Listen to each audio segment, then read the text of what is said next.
লেগেছে, টুনির রং লেগেছে। টুনি নাকি সিনেমার নায়িকা হয়েছে।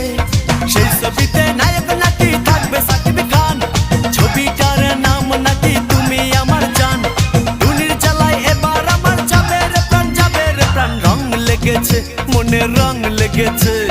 টুনি নাকি সিনেমার নায়িকা হয়েছে।